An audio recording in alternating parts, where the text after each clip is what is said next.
Caught in the Storm. Chapter 1. The Unexpected Encounter. Maya had always been a woman of control. As a renowned lawyer in Chicago, her life was full of rules, deadlines, and procedure. She had managed to build a successful career based on dedication and effort, but something was missing. Love, for her, had always been a distant idea, a romantic story that she did not have room in her life. That was until she met Leo. Leo was the type of man who seemed to be everywhere effortlessly. With his dark, messy hair, his easy smile, and his despre busy, it seemed that everything he touched turned to gold. However, despite his success as a novelist, there was something about him that didn't fit. Nobody knew much about his past, and that Des he felt as much curiosity as distrust. One afternoon, at a charity event where Maya was working, Leo was invited as one of the main speakers. Maya, who didn't believe much in the famous writers, he decided to attend out of courtesy without knowing that this event would change his life. When Leo went up on stage, his presence captured the attention of the entire room with an impressive ease. Before, he began to talk about his last novel, about human emotions and difficult decisions, but what really surprised Maya was the vulnerability he conveyed. He wasn't the typical pretentious critic. It seemed real, as if he really understood what the internal struggle meant. After his talk, while Maya was trying to avoid the crowd, Leo approached her. "Hi, Maya, right?" he said with a charming smile. "I don't know if you remember, but we met a few years ago at a literary industry dinner." Maya looked at him surprised. Her memory was sharp, but not. I didn't remember him at all. However, something in his gaze made her feel uncomfortable and captivated at the same time. "Yes, of course. How could I forget you?" he replied, although he didn't actually remember him. From At that moment, they began to cross paths more often. Their conversations were deep and full of a chemistry that neither of them could ignore. Maya was attracted to Leo, but there was also go in him that disconcerted her.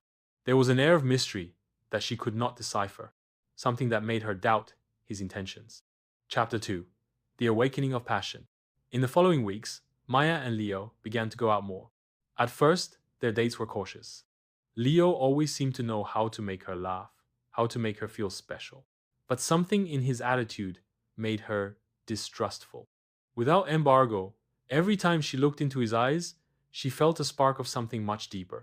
One night, after dinner, at an elegant restaurant, Leo took her to a small terrace overlooking the city. Dad. The city lights shone below them, but the cold night air could not stop the tension between them. "Maya, I don't want this to be misinterpreted, but I feel something for you," said Leo. Approaching slowly, his eyes fixed on hers. "I know that maybe it's not what you expect, but there's something real between us." Maya looked at him, her heart beating rapidly. Was this what she had? "What are you looking for?" "But, could I trust him?" "I'm not an easy person, Leo," she said, her words coming out in gasps. "I don't know if I should allow this to advance, not without understanding who you really are." He took her hands gently. "That's what I want us to discover, Maya.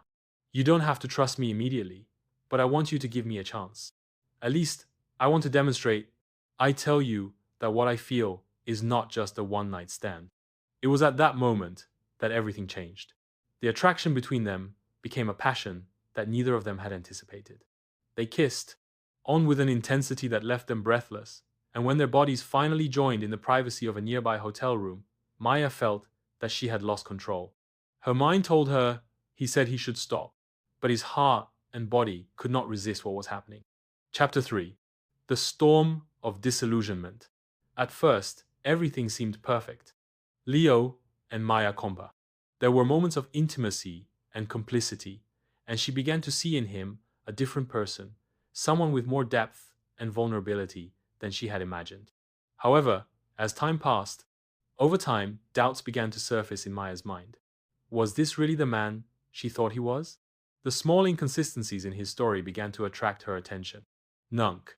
He talked about his family, he never told details about his past, and he often disappeared for days without explanation. One night, Maya decided to confront him. "Leo, who are you really?" she asked, her voice trembling with confusion and pain.